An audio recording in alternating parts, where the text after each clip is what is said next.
हिमाचल प्रदेश राज्य स्तरीय बैंकर्स समिति की मीटिंग शिमला में केंद्रीय वित्त राज्य मंत्री भागवत कराड़ की अध्यक्षता में हुई है, जिसमें केंद्र और प्रदेश सरकार द्वारा चलाई जा रही योजनाओं को रिव्यू किया गया। जिसमें पाया गया है कि प्रदेश में जनधन खाते कम खुले हैं, जिसे बढ़ाने के मंत्री ने बैंकों को निर्देश दिए हैं। केंद्रीय राज्य वित्त मंत्री डॉक्टर भागवत कराड़ ने कहा कि अधिकारियों को हिमाचल प्रदेश में केंद्र सरकार की ज़्यादा से ज़्यादा योजनाओं का लाभ देने के निर्देश दिए गए हैं। उन्होंने कहा कि उनके पास बैठक में ऐसे 4 गांवों की सूची आई है जहां बैंक नहीं है। केंद्रीय राज्य वित्त मंत्री ने आदेश जारी किए हैं कि बैंक अधिकारी इन गांवों में जाकर बैंकिंग गतिविधियों को शुरू करें। उन्होंने कहा कि बीते 5 साल में हिमाचल प्रदेश में बैंक की कोई नई शाखा नहीं खुली है। ऐसे में प्रदेश सरकार जिन इलाकों में बैंक शाखा खोलने के लिए कहेगी, वहां नई शाखाएं जल्द से जल्द खुली जाएंगी।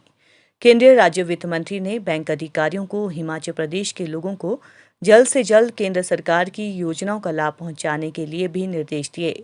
भागवत कराड़ ने बताया कि प्रदेश में 17,56,000 जनधन अकाउंट खोले गए हैं, जो कि कुछ कम है। नए जनधन अकाउंट खोलने के लिए 30 सितंबर तक विशेष अभियान चलाया जाएगा। इसके अलावा दूर दराज क्षेत्रों में नई बैंक शाखाएं खोली जाएगी। प्रदेश में 1 लाख की संख्या पर केवल करीब 24,000 लोग ही जनधन अकाउंट से जुड़े हैं, जो कि लक्ष्य से 5 से 6,000 कम है। नए वोटर्स के जीरो बैलेंस से जनधन अकाउंट खोला जाएगा। उन्होंने कहा कि पहले कोरोना और उसके बाद विश्व भर में मची उथल पुथल की वजह से बड़े बड़े अर्थव्यवस्था में धराशायी होती नजर आई, लेकिन बावजूद इसके भारत अपनी अर्थव्यवस्था को तेजी से आगे बढ़ाने का काम कर रहा है। यहाँ के आने का एक ही मकसद था कि हिमाचल प्रदेश में बैंकों के माध्यम से जो काम चल रहा है उनका रिव्यू लेना और उनको अलग अलग क्षेत्र में जो हिमाचल प्रदेश के नागरिक है उनको मदद कैसी मिलना, उनको बढ़ाव कैसा मिला, इसलिए हम कल से 2-3 मीटिंग करे।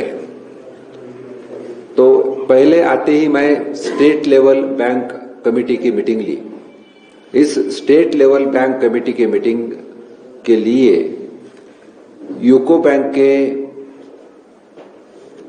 सीएमडी जो कलकत्ता से आए थे और उन्हीं के साथ सब स्टेट लेवल हेड्स सभी बैंक के, नेशनलाइज्ड बैंक रहो,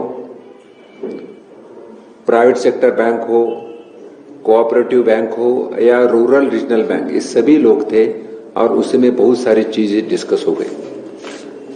प्रेजेंट करते समय उन्होंने बताया कि इस स्टेट में 4 देहात ऐसे हैं जहां बैंक का कनेक्टिविटी नहीं है या सेंटर नहीं है।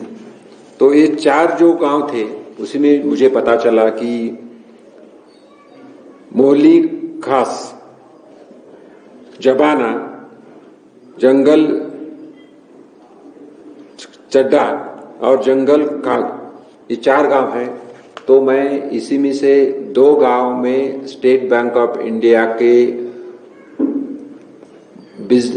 बैंक करस्पॉन्डेंट जाके वहां हर दिन 3 से 4 घंटे रहेंगे और उसी के साथ कुछ 2 गांव जो है उन्हीं में जो कोऑपरेटिव बैंक के लोग जाके रहेंगे, उनका मैं आदेशित किया हूं और वहां भी बैंक एक्टिविटी जो 0 थी वो बैंक एक्टिविटी चालू का आदेश दिया है। इसी के साथ जब मैं रिव्यू लिया तब पता चला कि इस हिमाचल प्रदेश में प्रधानमंत्री स्वनिधि योजना, जिससे कि सिर्फ 3,500 लोगों को बेनिफिट मिला है। यानी स्ट्रीट वेंडर्स को प्रधानमंत्री स्वनिधि योजना माध्यम से 10,000 से लेके 50,000 तक राशि मिलती है और उनके ऊपर वो डेली काम कर सकते हैं। लेकिन रजिस्ट्रेशन कम होने की वजह से 3,500 को पैसा मिला है, वो बढ़ाने के लिए मैं बैंक अधिकारियों को आदेश दिया है।